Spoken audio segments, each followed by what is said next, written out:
Hello, you are watching West Bloomfield 911. I'm Officer Rick, and on behalf of the men and women of the West Bloomfield PD, once again, welcome to a show. Now, I have to tell you, I have the best guest I've ever had on this show, one that I'm thoroughly delighted with, and you'll understand why in a minute when I introduce my daughter, Christan Trabulsy. Good morning, honey. Good morning, Dad. How are you? Rick. Rick? I'm working on it. Okay. I'm working on it. Honey, just sit there, don't run away. We're going to do a corner spotlight, and we highlight an individual in the PD, okay? Sounds good. Folks, if you'll look on the television, you will see the smiling face of Police Officer Austin Layton. Austin's currently assigned to the Road Patrol, and Austin's one of four individuals that I kind of call the Gang of Four. These four officers are a great asset to the police department. They come with some good experience, great personalities, a lot of talent, and Austin is one of them. Austin hired in August 12th of 2013, so he's only been here a mere 9 months, but he is a great addition to the police department. Austin spent some time serving our great country in the U.S. military. He served in the United States Coast Guard from 2003 to 2009. So Austin, we want to thank you for your service to our country and your continuing service here in West Bloomfield. His favorite food, Mexican. And I have to agree with you, I enjoy Mexican very much. His favorite book, The Da Vinci Code, written by Dan Brown and published in 2003. And his favorite movie, I couldn't believe when he told me this, but shows he's a kid at heart. His favorite movie, How the Grinch Stole Christmas, 2000 production, directed by the great Ron Howard and starring Jim Carrey as the Grinch. And his favorite movie, like a lot of the young guys here in West Bloomfield, country and western. And as far as his accomplishments and hobbies, he said the 6 years he spent in the Coast Guard he's very proud of. And he also graduated with high honors from Northwood University. And I can believe that because he's a smart cookie and we're glad to have him. And also he's very proud of the fact that he was able to come back into public service as a professional police officer for the West Bloomfield Police Department. And he also served as a platoon leader when attending the Macomb Police Academy. So Austin, we are so glad to have you here. You are a great addition to the department. And his favorite quote, "The sun will set, the sun will rise. Tomorrow is a new day." And it certainly is, and you have a great optimistic attitude. Austin, I will see you back at the barn. We're going to turn the corner spotlight off on Police Officer Austin Layton. Thanks for being here, buddy. I hope you have a long and happy career in West Bloomfield. And before we go to my favorite guest, we are going to do a dumb criminal. Now, this one is titled The Art of Persuasion. And again, I don't make these up. This is in a national publication. Philome Caesar decided to represent himself in court against charges of robbery, but his legal skills were on par with his larceny skills. During the trial, he asked a witness to describe the robber's voice. The response from the witness, "He sounded like you." And as they wrote in this book, and I think it's a great way to end it, ironically, the jury's decision sounded a lot like guilty. Another bright and upcoming criminal. We hope that you stay in the location you're at. I hope it wasn't in Michigan. Stay where you're at once you get out of jail. Don't come to Michigan. We have enough of our own. And folks, I don't make these up, believe me. Stay tuned. We're going to be right back with our very special guest, someone very near and dear to my heart. We'll return with Christan Trabulsy from AAA Driving Instruction. Take care. You're watching West Bloomfield 911 on Civic Center TV, a service of the Greater West Bloomfield Cable Communications Commission. For more information or to watch episodes on demand, visit civiccentertv.com/WB911. Civic Center TV, television that's close to home. After the tragic loss of an officer in the line of duty, Michigan Concerns of Police Survivors provides support to surviving law enforcement, families, and coworkers. To learn more about MyCops and upcoming events, or for more information on how you can help, visit mycops.org or call 877-464-2677. Hello and welcome back to West Bloomfield 911. And we are with our special guest, Miss Christan Trabulsy. Trabulsy. Oh, it's Trabulsy. Trabulsy. Everyone gets it wrong. It's okay. I'm sorry, I apologize. Folks, as you probably guessed, this is my daughter. It's a great thrill and a privilege for me to have her on her show. And that was kind of an inside joke because everybody always says Trabulsky when they say our names. So obviously I know our last name. But Christan, you are a driving instructor for AAA driver training. Yes. How long have you been doing that? I just made the 6-year mark, actually. Good. It's my 6-year anniversary early May. Wow. Yeah. Now, when you came in, they had a different standard or a set of requirements. They didn't require any special training to be a driver instructor prior to coming in. They were willing to train you in that. Now, you did have education. Talk about how you got in and after you graduated and what you did. I have a degree, a bachelor's degree in biology, and when this... From our alma mater. Madonna University. There you go. And when this job opening presented itself, I had an opportunity to apply, and I did, and was accepted. But like you said, at that point, they offered to train me for the job. I did not anticipate, being a driving instructor, so I did not have that training. And AAA at the time trained me to do it. I spent 3 weeks in Wisconsin and was trained in a couple different courses. They're college credits, and to teach kids behind the wheel as well as in the classroom. So after I did that, in the classroom, I had to do the student teaching as well, and behind the wheel too. So that was an interesting experience from someone who's never, I didn't have a teaching degree or anything like that, but it's been a blast so far. Yeah, I know you've enjoyed it. And of course, you're kind of shy and withdrawn, so it was hard for you to get into the classroom, wasn't it? It was. Speaking to people, yes, It makes me nervous. Yeah, but it does. Well, now tell me, how long was the training? You did go to Wisconsin. How long was the training there, then how long as a student teacher before you got on your own? I had to do 30 hours of student teaching after the classroom course requirements. And then I had to have my instructor come and observe me teach in the classroom and behind the wheel so many hours. Okay. And then after that, it was just a simple matter of getting all the paperwork through. So I believe I was fully certified. I finished the courses in the summertime, did the student teaching, and when I was, after being observed by my instructor, I think I was certified by October that same year.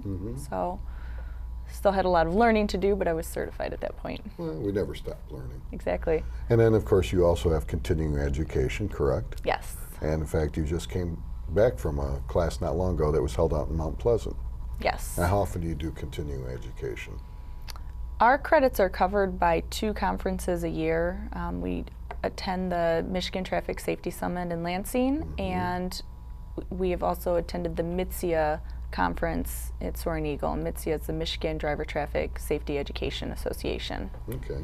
And in fact, I know the one in Lansing, a lot of our officers have attended in the past as well. Yes, oddly enough, I've seen some people know Yes, up there, because I know how right. shy you are. Yes, yeah, well, that's where you get it from. Yes, I know. You get your shyness from me, and you get your looks from your mother, thank goodness. She'll be happy to hear that. Yes, she will. All right, let's talk a little bit about driver's training, because, well, you don't just teach young kids. No, You do teach older people as well. Right. Well, let's talk about the young kids first. Why is it important to teach young kids the proper rules of the road and how to drive? Well, it's sad but true. Every conference I've gone to since I started this job, they have pretty much opened up with traffic crashes are the leading cause of death of teenagers in this country. And while that number has been on the decline over the past several years, it is still the leading cause of death of teens. So before Michigan instituted its policy for the graduated driver's licensing system, or the GDL program, every parent I've spoken with has some sort of different view, different experience in their driver training. Yours would be different from, mom's, and then I've talked to a whole bunch of parents that have spent some time in the classroom or hardly any time in the classroom, and then they just get behind the car and start driving. So with the GDL program, teens are given heavy restrictions at the very beginning, practice only with the parents or an appointed guardian. And then gradually, as they get more practice and experience driving in a variety of situations, those restrictions are lifted as they move from each level of license, 1, 2, and finally to the 3rd level of license, where they're full-fledged drivers. They still need practice and still need to learn, but they will be able to drive on their own at that point. Now, what's the most difficult task for you? I mean, you're coming in and you have kids, some who are completely ignorant, and then when I say ignorant, that just means lack of knowledge, completely ignorant in how to drive and rules of the road and proper protocol, and then you get some who are a little more experienced, and the only thing you have to control is the brake. And I can grab their steering wheel. So what's the most difficult thing for you as an instructor? Trying to assess their talents and abilities? I skills? don't find that to be the most difficult. I can generally assess that the first 5 minutes in the car. Some students, like you said, have been on their parents' farm or their grandparents' farm. They've driven tractors or four-wheelers, anything like that. Anything that's got an engine, they've been behind it. And so they get to me, and my job is very easy. I just fix a couple bad habits that they have formed over the years, and then we have a good time in the car. We can talk and relax while they're learning, of course, when I'm watching them. But then you have some students who have never been in the front seat of a car before, who ask me where to put the key, or those make me a little nervous, those students. But it's a wide variety. I think the hardest, or I should say most difficult part, I find to be teaching them to understand how to adapt to driving in a variety of situations like weather. In the wintertime, students don't understand, and they can't really because they haven't experienced it, but they don't understand how early you should start braking when there's snow and ice on the ground, how slow you should take a turn. And I find myself nagging them. I know it sounds like I'm nagging because I'm telling them start braking now, and they'll say I am. I'll say I can't feel it, so it's not soon enough. Because they want to brake like it's dry weather. And some students, like the ones I'm teaching now, won't get that experience, thankfully, in the summertime. But it's up to their parents to teach them when they get that opportunity in 6, 7, 8 months. And some parents are even afraid to drive with their kids. And I guess that would probably be the second hardest thing, is to encourage the parents to drive with their students. As daunting of a task as it may be, some of them would rather just have their students get their license and then learn to do it on their own without them in the car. And that's kind of scary for me. Well, your mother was real good about driving with you guys. Yes, I remember. I remember. Always in the backseat driver. But we also have the thing that bothers me, as you said, they'll have to learn from their parents, and some of their parents, because we get a lot of accidents in the wintertime, forget how to drive in the winter as well. So sometimes you can't expect the kids to know. Now, when you're in the classroom with the kids, because it's not just a matter of being on the road, you also teach them in the classroom. So what do you do in the classroom? What do you go about telling them? Well, in the classroom, they learn about the variety of situations they will face on the road. And the classroom and the drives are very similar in that we start with very simple material and then graduate to more complex. So the first couple sessions, I can see some of the students' eyes glaze over because they know how to turn the car on, or they know what the different gears mean. But like I said, some students don't know that, and we have to cover that. As we move into later sessions, we cover different types of road signs and why recognizing the shape and the color of the sign is so important and what it means. Some parents don't know that. Like yield signs used to be yellow for years, and yellow is a warning color, just like your flashing yellow lights on the road. But it has since, I don't know how many years ago, but it's now red and white. And if I quiz parents at orientation, what color is a yield sign? First thing the majority of people say is yellow. And I don't know if it's just because of the word yield and yellow, but then I show them a picture of a yield sign and they just think, oh my gosh, I knew that. I knew it was red. But red itself signifies a danger color. Because they're not warning you should yield, they're telling you you need to yield. And so some parents don't know that either, so they learn a lot during this as well. And I warn the parents that your students are going to watch you, they've already learned habits, good and bad, from them. And I see both of those come out in the car often, and I have to do a lot of correcting. And I just hope those habits, those good habits, last as they drive on their own. So what is the length of time by the time, if I had a kid and I say, okay, you're starting driver's ed. How long is the program from the time they get in the car as well as in their classes? How long are they with you, even if it's not every day? How many months or weeks are they with you? They can begin taking driver training when they are 14 years and 8 months of age. At that point, if you're looking at the very minimum amount of time, they will be in the classroom and having their own license. The classroom courses can range anywhere from 4 to 6 weeks because it is 24 hours of classroom time total, 2 hours apiece, at least with AAA.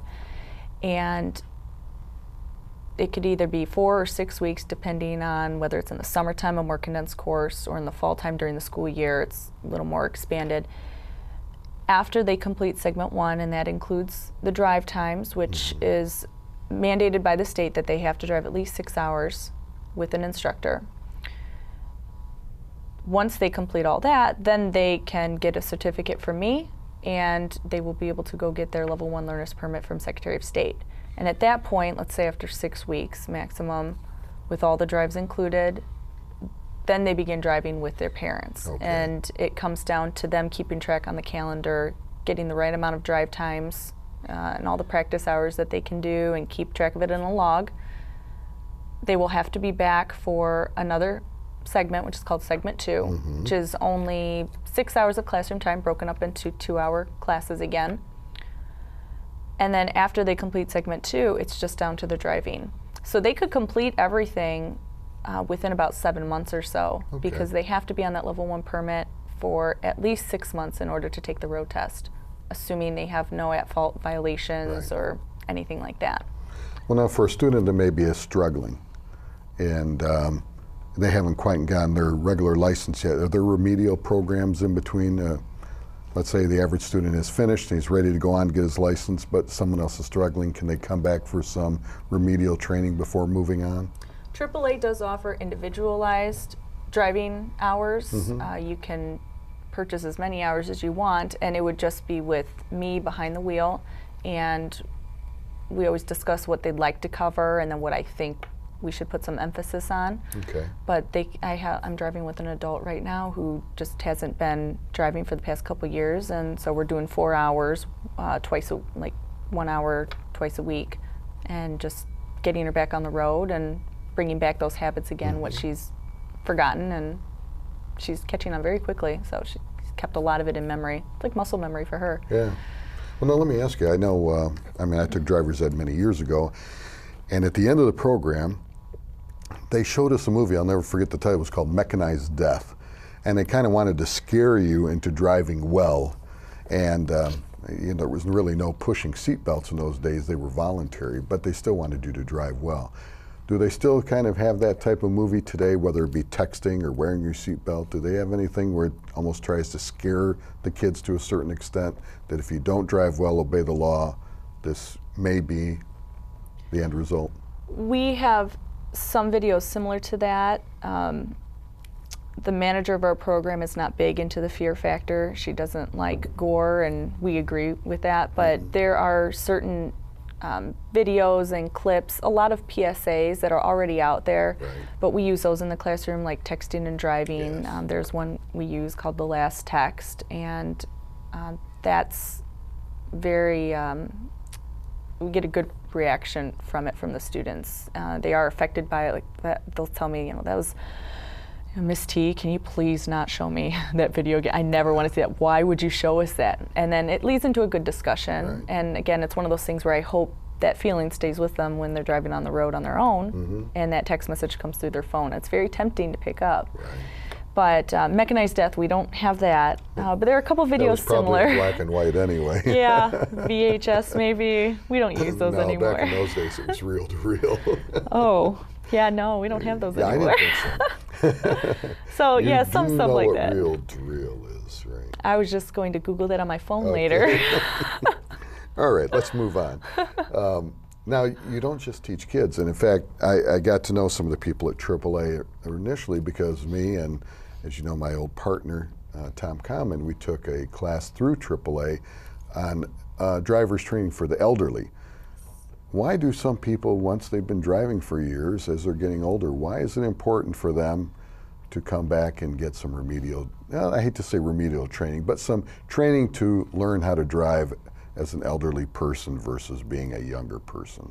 Well, as you said just now, and reel to reel versus DVD, a lot of things have changed since they took driver training. And again, if you're talking about what we call mature operators or seniors,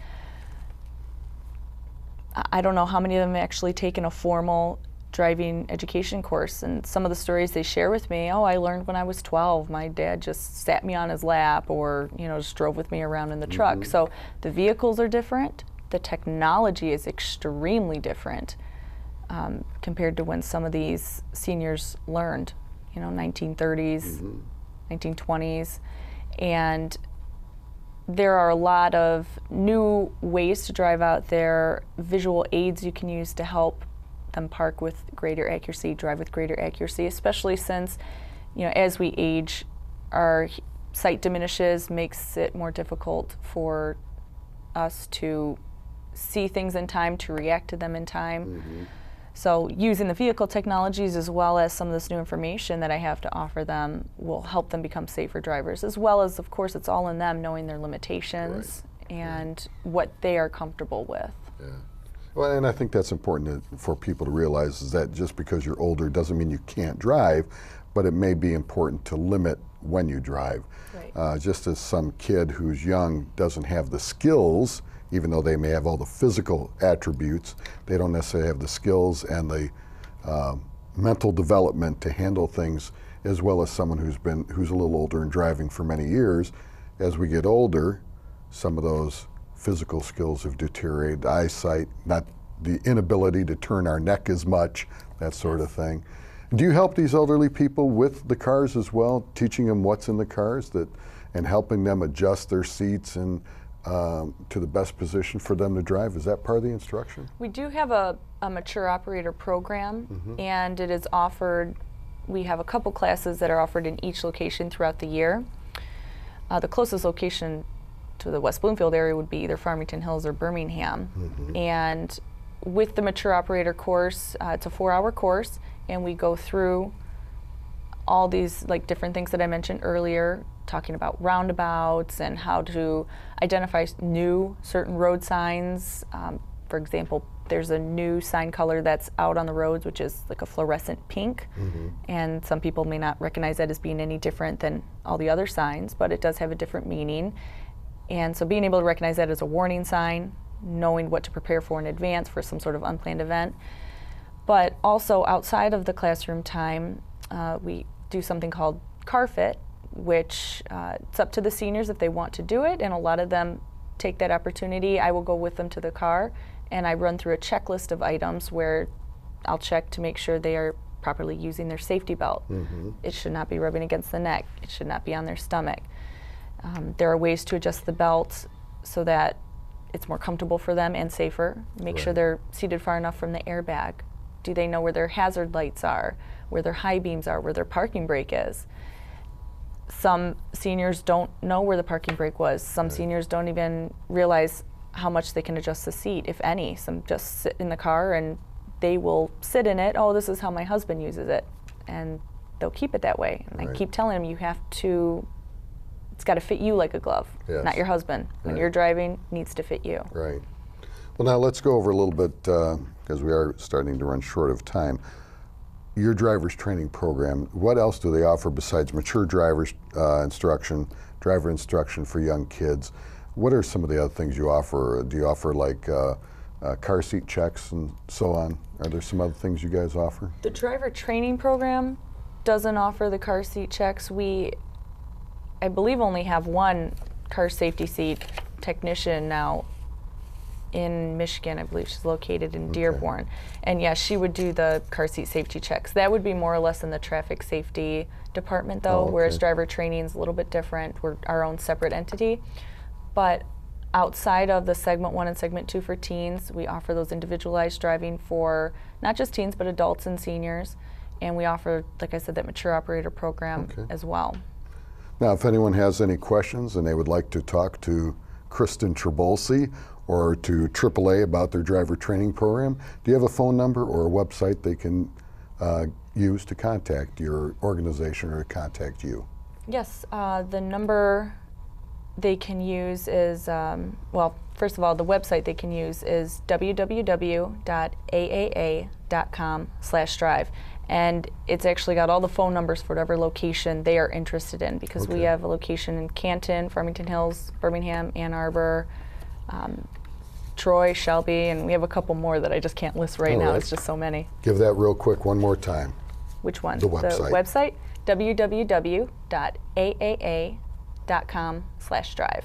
Okay, thank you, Christan. Now, if you'll just sit there for a minute.